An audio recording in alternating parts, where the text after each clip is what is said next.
Hey Cyclones fans and SEC fans, we're joined with Jake Mangum from Mississippi State and Antoine Duplantis from LSU. We're up here in Brooklyn and we are finding out all about the SEC, and we're going to find out a little bit more today. We're going to ask some questions about the Southeastern Conference, apparently the best baseball conference in the country.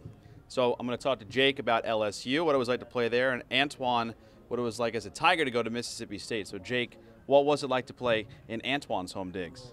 Well, I actually got the unique experience of it because we got to play in a super regional there. Antoine never got to experience a super regional in Starkville, but you know, I took 3 trips to Baton Rouge to play baseball series, and every time the people were amazing. You know, it was a great trip.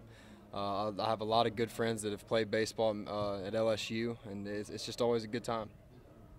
Antoine, what do you remember about Mississippi State? What was it like to play there? Yeah, just like he said, you know, I wish and I don't wish that I'd have got to play maybe a postseason game at Mississippi State, but at the same time, you obviously want to be at home for a super regional and a regional. So I was fortunate for that. But I thought it was one of the coolest and most unique places in college baseball. I got to play both in the old Doobie Noble and the new one when it came this year, and although it became nicer this year, it was still the same exact type of atmosphere with the the barbecuing and kind of the partying out and the outfield, and just it was the most unique college atmosphere I've been a part of.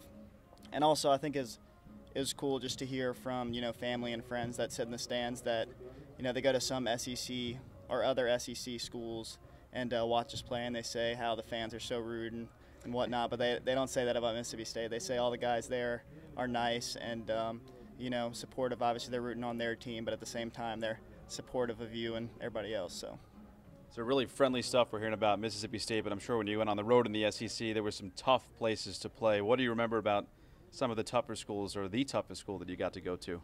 Well, in the SEC, we're known for the big crowds. Anytime you go on the road in the SEC, it's a tough series to win. I don't care who you're playing or where you're playing in the SEC. A road series in the SEC is extremely hard to win. And it only makes it harder if you have north of 10,000 there. Our cross-state rival, Ole Miss, they get great crowds at their place. LSU gets great crowds. Arkansas gets great crowds. Alabama, Kentucky, they just built state-of-the-art facilities. I mean, the SEC facilities and fan bases they're second to none. And the talent there speaks for itself with all the pro baseball players that come out of the SEC and all the talent. It speaks for itself. Was there a place, like he's saying, maybe a tough place to win a road series? If you had to win one road series in the SEC, what's the last place you'd want to play that series? I don't want to give a team, that confidence that, that they're still competing even though they have both left the conference. I love it. I can never give somebody that. But, I thought Mississippi State, obviously, Ole Miss, Arkansas, and A&M were probably the top 4 for me, toughest places to play. And for some reason, every time I went to Arkansas, it was cold. Doesn't matter if it was the end of the year. I remember we went there, I think we had 2 or 3 weekends left in the SEC, and it was cold somehow. It was like May or almost May, and it was cold.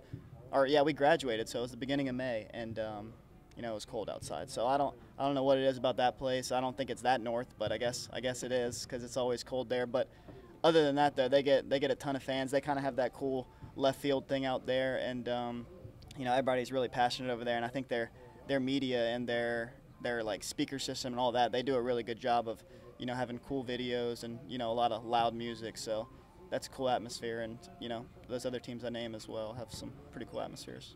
It's kind of tough as well when you play a series. You don't have much free time, but what do you remember about some of the best venues or the places to fly in? Hey, this is a great town. Oh gosh, I was so familiar with Oxford, Tuscaloosa, Baton Rouge, because we were good friends with everybody on those teams. So whenever the off season would roll around, we'd go catch football games and stuff like that. And so there's so many places. Everywhere you went, there was good food. It's the South, so we're known for its food too. So, but now I'll tell you what, though, Starkville's got some good food. The one thing I'll say, no matter what, anywhere you went in Starkville, you were going to get some good food somewhere, and I loved that part of it. What about LSU, Baton Rouge? Where would you go after the game at home to get maybe a good post-game meal that you always knew was going to be, as we would say up here, A1? Well, Well, it's tough after games because a lot of places are closed and stuff. But there's a diner, Louis, that I liked a lot. You know, you can get breakfast at any point of the day, 24 hours, but or burgers or whatever. And you know, other than that, for more lunch spots, I'd go to like AM Mart is it's kind of a little grocery store that kind of has like a deli shop, and it makes some really good sandwiches. And you know, other than that, it was tough after games to get some food, but obviously Walk-On's a good choice as well, and Chimes. Those are all kind of Baton Rouge staples. Got any staples you want to give some shout-outs to from Starkville? Now, he is the mayor of Starkville, so in the most diplomatic and political way, he's not going to be throwing anybody under the bus by not mentioning them. So I won't put the biggest pressure on you by saying, what is the best place to go in Starkville, but what were some of your favorites?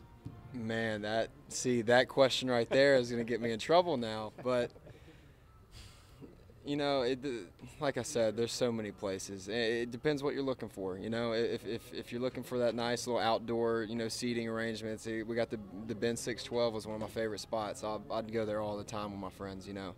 Go sit outside, good weather. Moe's Original Barbecue, great spot.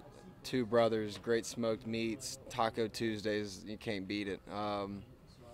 See, this is where I get in trouble right here. You know, we got a new Italian place, Gondolier, that was really good. Stromboli's, man. Stromboli's is it's the best pizza I've ever had. Dave's Dark Horse Tavern, great pizza.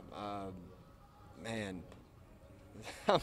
Going through the phone book here. You're getting me in trouble with this question. Man, Restaurant Tyler, best blue plates. You know, I could go on and on. But goodness, man, that question is going to get me in trouble.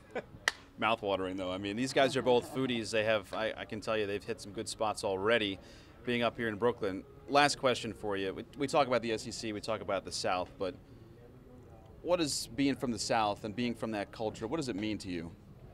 It's awesome. You know, it's different down there than up here for sure, and I think anywhere else in the world, I think it's different as well. But just in the South, I feel like everybody's family. You know, at LSU, it's one big community, one big family.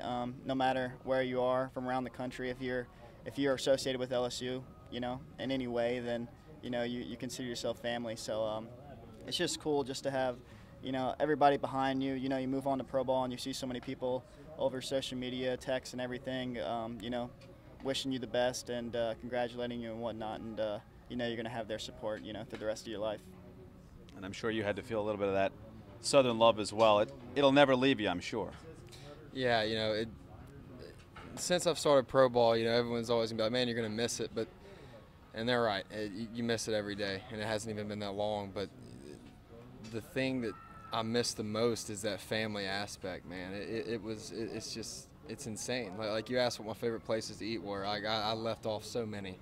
Like Commodore Bob's best brunch, you know. It's still going. I love it. It's stuff like that, man. It's just like everywhere you go, like you walk in and everyone's so friendly, and it really is that family aspect. And as a baseball part of it, you know, I miss that brotherhood in the locker room that I had for 4 years with guys. You know, I'm still getting to know these guys in the Brooklyn locker room. It's tough to just pick up on a relationship when you just meet somebody, but and that's what it is. You know, it's that Southern hospitality. Starkville, Mississippi's home to me, and you know, I grew up 2 hour 45 minutes away in Pearl, Mississippi, but you know, just an hour and a half down the road is Starkville, and I love that place. You know, it's home. Well, we'll borrow you up here in Brooklyn for a little while. They're SEC born and bred. Jake Mangum, Antoine Duplantis. Brooklyn Cyclones for the summer as they continue their trek in the New York Mets organization, but as they will always be, SEC born and bred.